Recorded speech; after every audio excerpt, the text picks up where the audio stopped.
Representative Sabadosa, Mayor Sciarra, Chief Wicklund, Chief Connell. We have our DPW Commissioner Director from Northampton as well. Folks from EMS, Kristen Aleko, who runs our administration's Western Mass office. Kristen, as well as our Rural Director, Ann Goby, have been in touch and will continue to be involved. Our Commissioner of Agriculture, Ashley Randall, will be out here this afternoon because we know that farms have been particularly devastated and we're really concerned about rural economy. So she will be out here this afternoon as well. But know that we will continue to do whatever we can to assist our residents and our communities, and I wanted to express deep gratitude to all who've worked assisting with rescues and assisting in helping to mitigate what has been a really trying and difficult several days here for folks. Governor Healey, I know you took a helicopter ride in. Did you get an aerial view of some of the damage? What were you able to see while you were up there? Yeah, I sure did. I mean, when you look at the Connecticut, for example, and just how brown it is. I mean, you see the sediment, and just you can see what's happened in terms of erosion and what that has done. You can see the flooding that's still, and I know we've had a couple days where waters have receded, but they're still very high, and so it gives you a very good sense of what was actually here and what people are still dealing with. I also was able to observe so many of the fields, and that's why I spoke of the farming earlier, because our farming economy, our rural, and agriculture economy is so important to this area. It is important to Massachusetts. It's important to our administration, which is why we appointed the first ever rural director. And so to be able to see fields just still covered, people are suffering and will suffer, total wipeouts this year, and we've got to find a way to help the people. So it was very informative to be able to come in and observe that from that perspective. I know you said Massachusetts is going to do whatever it can to try and help some of these communities. Mm-hmm. What does that help look like, and what's that process entail moving forward from here? Well, I can let others speak to that, particularly Don Brantley, but know that it's probably going to take a variety of forms. In the first instance, it's figuring out what resources are needed, how can the state assist and plug in with that. It now moves to a different phase in some respects in terms of mitigation. We talked about funding. We talked about funding in particular because we know, at the end of the day, that's what communities and residents, business owners are going to need. Obviously, there are certain state formulas, certain federal formulas. That's all stuff that we've got to work through. But the point is, this is all about teamwork, and my job as governor is to make sure that we are maximizing everything we can for the sake of our residents and our communities. Is FEMA being brought to bear? And federal funding. I mean, obviously these communities have, snow budgets, if you will, snow removal budgets, but they don't have things for flooding and unforeseen damage. No, and I'm mindful of that. Look, I grew up in a town of about maybe 1,500 people, so I have some understanding of the constraints, on some of our smaller towns and also cities. And so we're mindful of that, Beth, and I think we've got to have some conversations about what exists right now and what exists in terms of the funding formulas. And as I say, as governor, I will do everything that I can to make sure that we're getting resources to the communities who need them. Governor, President Biden has already sort of reached out to Vermont, which is hit quite hard. Yeah. Have you heard from any federal agency? Have you heard from? I have not. I don't know, Don, have you heard? I don't think we've heard definitively. No, ma'am. Yeah.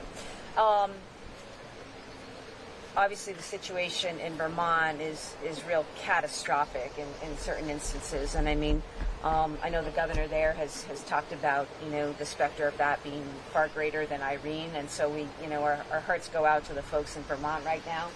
We've said we're ready to assist and provide help there. I know they are getting much needed federal help. We find ourselves in a somewhat different situation, fortunately, though we also recognize that for some here, people are really hurt, really hurt, and we want to make sure that we're doing all we can for those folks. So the assessment you're going to spend, your agencies will spend the next few days assessing the damage on farms. Exactly. So we'll have more information about that in the days to come. Governor,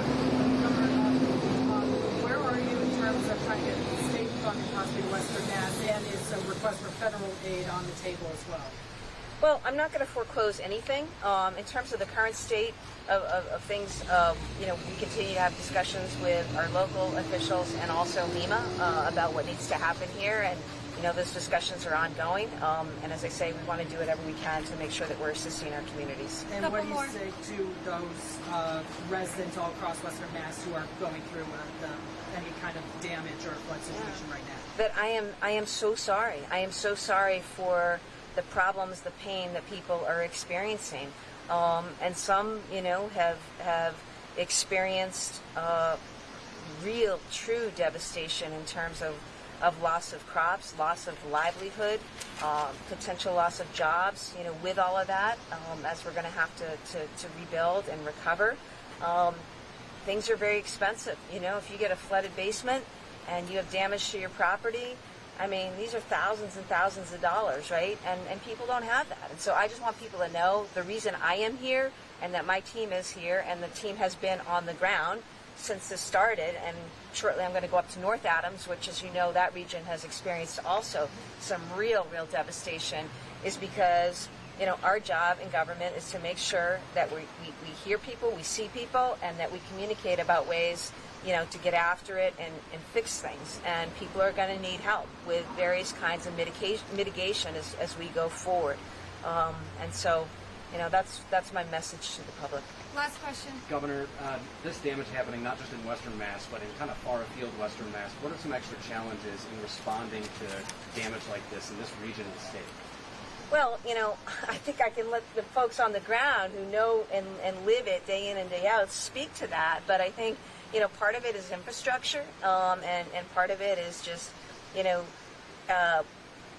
wiping out one road. I mean, it's not like, Boston, where there are a lot of different routes to places. So, what happens when you've got a fire station that's literally situated and almost cut off, right, from regular means of access? And what does that mean for public health? What does it mean for public safety? And these are some of the things that these folks have worked very hard to try to overcome and deal with. So, those are unique challenges. I think just the size and the scale of the workforce and those, able to assist. And I think, generally speaking, when you think about people who, at the margins, I think about our farmers. Many of them experienced a lot of hardship coming into this season. And now, to have this happen is just an extra weight and an extra challenge. I also, though, want to make sure we hear from our local officials as well, if anybody wishes to say anything. Go ahead. No, you had a question for someone that actually matters. Talk about some of the biggest challenges for you. I'll let Carol do the talk. So, some of the challenges that we faced was this incident happened very, very quickly. So we have a small town, a small fire department, and the resources that we needed, we had to bring in from the outside. And even to bring people in with flooded roads and bridges that were out was a little bit of a challenge. So it took a little time to get everything here because of how fast the incident happened. Did you have trouble getting to some folks? We did. We had a few houses that were cut off by water. We had a couple of our mutual aid departments come in to assist us, including area towns and also the regional technical rescue team. And they helped us access these people and make sure that houses were clear, that there was nobody that was still trapped. And with those bridges closed, you have a road, but it's going to take you a little longer to get around and respond? Yes, and so the amount of resources that we brought in so quickly also congested the areas that we were operating to. Can you also speak to cell service? And there's a limit, there's a lack out here, there's broadband issues needed. Can you talk to your needs? Yes, there was some communication issues. One of the areas that was affected, there's very little cell service, as well as very little radio service. So we had to set up some procedures to get radio communications and cell communications out of that area that was affected. Deputy Chief Freeman, I'm not sure if you're a lifelong Western Mass resident, but I was curious, perspective-wise, have you seen anything of this magnitude here before? So we've been through quite a few storms, and even some of the residents that I spoke with yesterday commented that they're familiar with some flooding, but it seems like this flood came faster and harder than ever before. So it seems the storms, as they come, are coming more often and are harder to navigate. And how are the people? I know some people have been displaced from their homes. Any indication how they're holding up, or what's being done to try and help them when they have no place to go? That's their home right now. And I can only talk to our town. I spoke with a lot of the residents that were affected yesterday, and most everybody is going to be able to go back to their home. They're just doing a lot of cleanup. What's the financial challenge for you, and what are you going to need from the state? At this point, I really don't know. We don't have a lot of information in yet about cost at all. I think that's going to take some time to figure out. Anyone else have anything to add?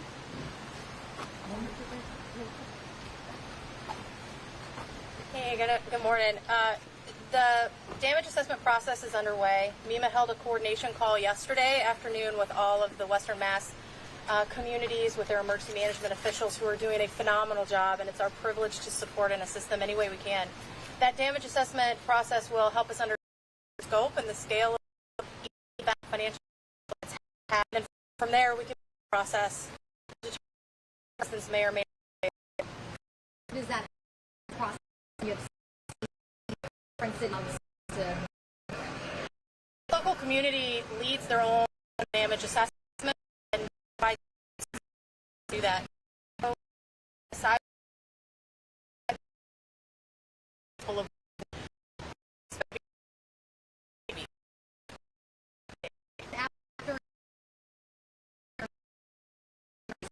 seeing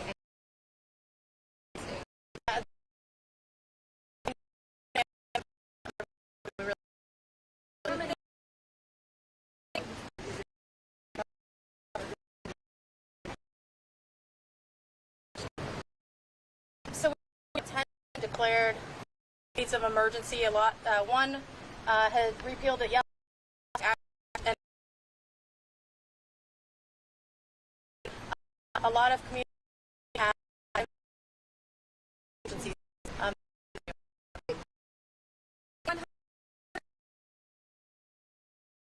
Welcome to.